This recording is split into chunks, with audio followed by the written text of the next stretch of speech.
Hey, welcome to Mortgage Minute for December 6th. Again, I just can't talk about one thing specifically today. Here's a classic headline. We're going to see a lot more of this. Vancouver sales tumble, okay? I'm not going to go into details, but that could be that last year, this time, that there was a lot of new pre-construction condos coming on the market, which could have created a bit of a peak, and you do a year-to-year comparison, there could be a downside to that. Having said that, there's a lot of talk about a housing market correction in Canada. And I look at this and I say, well, what's all the fuss about this? Because every time you read a headline, there seems to be this negative connotation that the market's going to have a correction. So let's say it does have a 10 or 15% correction. Is that necessarily such a bad thing? So I wrote an article about it called What's All the Fuss?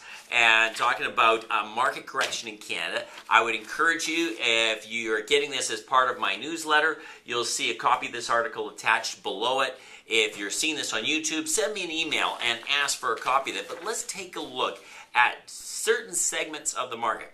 For example, first-time home buyers. First-time home buyers, there's all this fuss about a market correction. Well, hello, if you're a first-time home buyer, you want a market correction.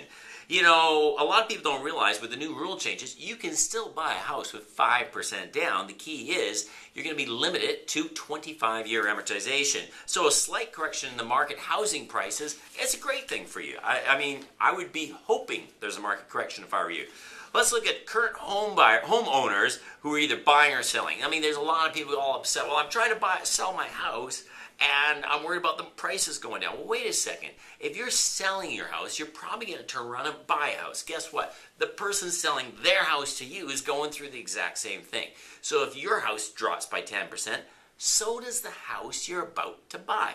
So, I mean, even if you're selling this one and moving up, either way you slice it, it should be an equal comparison. If it goes up 10% in a rising market, you make more, but you pay more, and vice versa. So again, the real impact of a housing correction for you would be negligible. Let's look at real estate investors or people looking for a second home. Holy cow, that's the biggest market that wants to see a market correction. The lower the prices go, the more cash flow you can get for your rental properties. Enough said there. Also, let's look at the majority of Canadians. Majority of Canadians are current homeowners who have no plan to sell, but real estate in the last 10 years represents the largest percentage of their net worth or their wealth.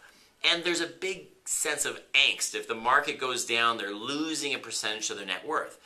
But think about this, you're only losing it on paper. In reality, you're not actually losing it until the day you sell it. So if there's a market correction, unless you plan to sell within the next year or two, again, ride it out, be calm, be patient, and just as it has for the past 100 years, markets will rebound and eventually get higher. And so too will your net worth. So again, unless you're in a position, there is one segment of the market that this is a concern for, and that would be those who currently, right here, right now, have to sell for whatever reason. And that's an unfortunate downturn in the market. But whether a market's going up or down, there's always those who are caught in a situation where it's a negative component. But the headlines would have you believe this is a negative issue for all of Canada, when in reality, most people tomorrow morning when they stand around the water cooler are going to be talking about a potential market correction. They're going to be all in a bit of a fuss over it, but the reality is they don't need to be. So that's the Mortgage Minute for December 6th. Thanks.